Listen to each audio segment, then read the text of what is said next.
Welcome back, fellow nerds. Today we are diving into one of my favorite fantastical races of people. They were paramount in protecting the realm. They kept the Shire safe during times of the Great Peace.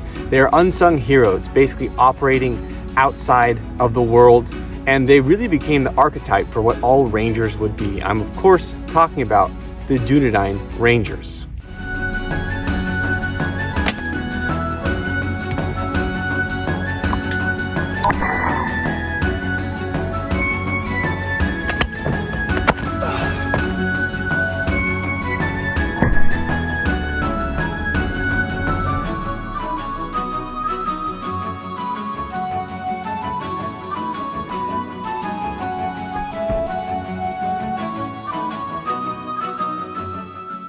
Contribution is best summed up by Tom Bombadil, in which he says, "Few now remember them, yet some still go wandering."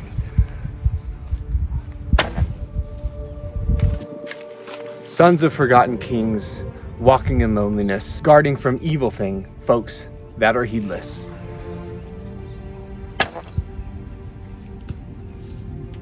As a ranger, their weapon, of course, was a bow. It was stated that they possessed the skill almost equal to an elf, which in the Tolkien universe is just a huge claim because they're basically just completely overpowered.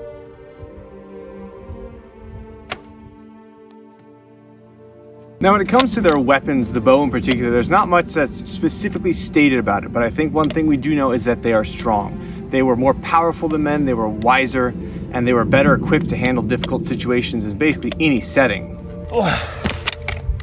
So I, as a mere mortal, for example, have about 125 pounds at 28 inches, and it's 155 at 32 inches. I generally try to get 30 or 32 inches on that draw. So there's no doubt that the Dunedain would be able to manage something like that with relative ease. And the reason I'm speccing them out as potential heavyweight archers is based on the Numenorians, because the archers in Gondor were said to be tall and strong and stout, and the Numenorians had 4-inch steel arrowheads for their arrows. Now, it doesn't say specifically what those in Gondor used, but I would imagine it's going to be a similar type of build and design. Weigh this thing, just to give you an idea, that's 3.7 ounces. So to give you some perspective, most modern arrows are like an ounce, 400, 500, 600 grains at the most. So this is 3 times that.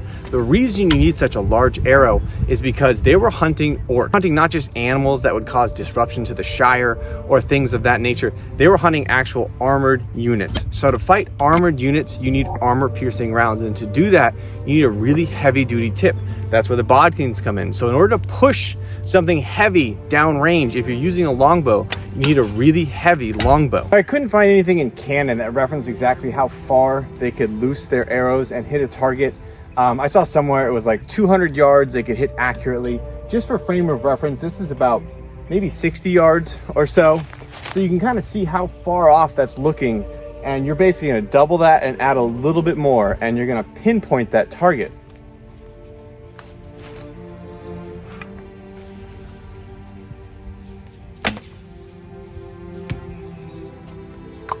Like that. 2 factions of them initially, those who settled in Gondor and those who settled in Arnor. The ones in Arnor became Rangers of the North, and the ones who settled in Gondor became Rangers of the South. Both of them hailed from the Numenorians. I talked about the Numenorians a little bit in another video.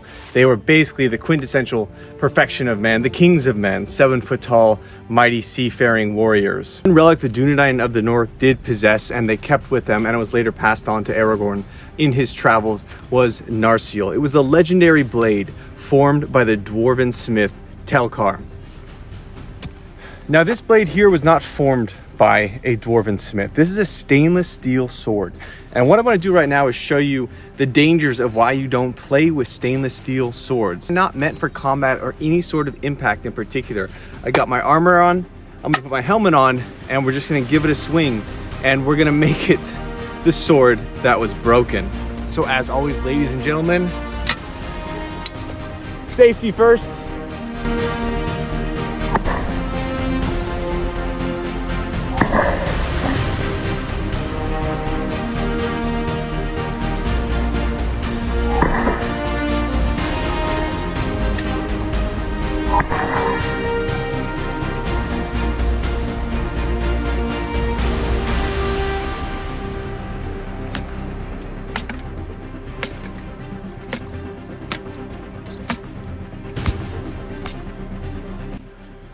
Well, it looks like instead of the sword that would be broken, we got the sword that would be bent.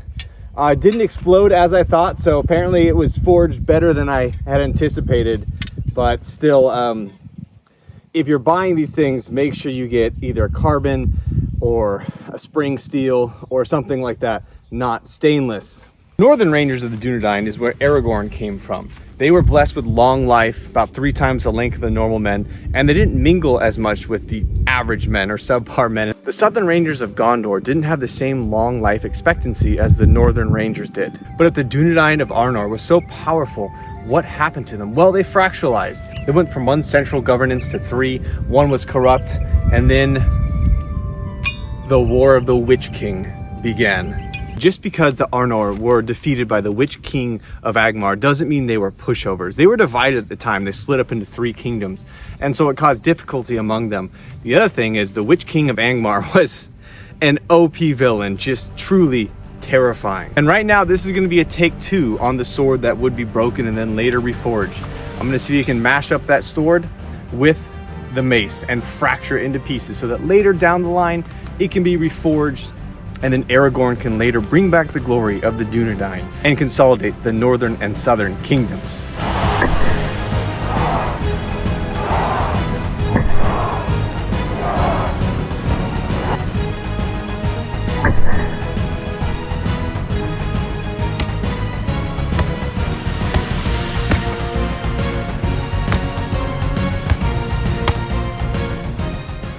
Well, shoot, that was a little anticlimactic. I really expected this thing just to blow up, but anyways, fun regardless. Moving back to the story of the Dunedain Rangers. The Dunedain of the North were defeated by the Witch King of Angmar. They truly became wanderers. They had no place to call home, and that's when the Rangers of the North became wanderers that would walk and protect the people from the things that lurk in the dark. Aragorn himself said it best. Lonely men are we, Rangers of the Wild. Hunters, but hunters ever of the servants of the enemy. For they are found many places, not only in Mordor. The thing you can very much see, if you're a fan of fantasy, is how the Rangers of the North and the Rangers in general from Lord of the Rings influence so much of the archetype of how they look. If you've ever read Ranger's Apprentice, it talks about the mottled cloak and the hood. They rode the same kind of sturdy horses. They lived out, each had provinces of certain areas to take care of those in need. And they never really knew they were there doing the work for them from behind the shadows.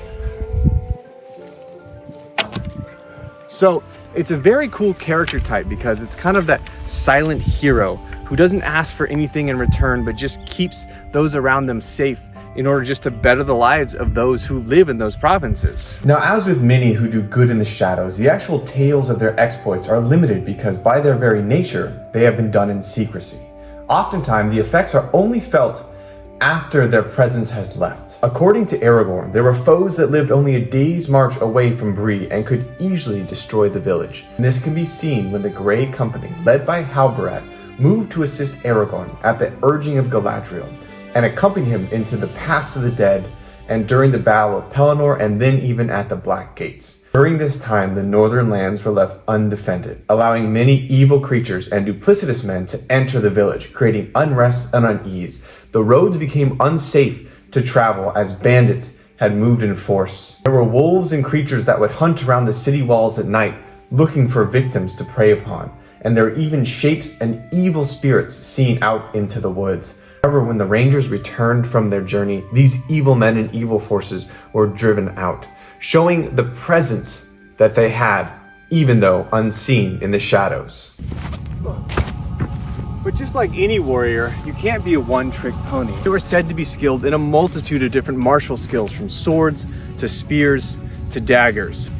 Now, I've kind of come to terms with the fact that spears will never be really as glamorized as swords in movies and film. They just don't have the same aesthetic look to them, but they really are the king of weapons. And if you're a hunter and there's one thing you need with you, it's a spear, because if you're hunting larger creatures, larger orcs or trolls, you're probably going to want them to fall on it because an arrow's not going to do enough. So if they're going to come towards you, if you're able to plant that in and have them come onto it, that's gonna make the difference. You're gonna be able to bring them down that way. So a spear for a hunter of monsters is going to be key. The Rangers of the South from Gondor were a bit more militant in their order. They can be seen with Faramir when he rescues Frodo and Sam and captures Gollum. They had the same type of etchings, but they didn't have the same Dunedain blood.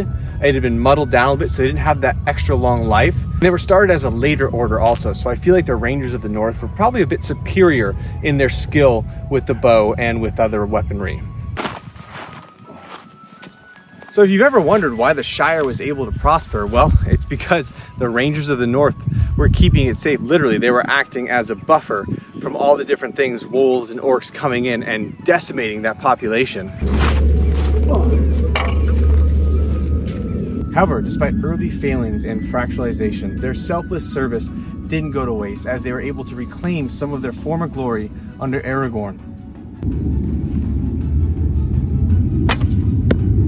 He was able to unite both Arnor and Gondor and bring them together in a vestige of their former glory.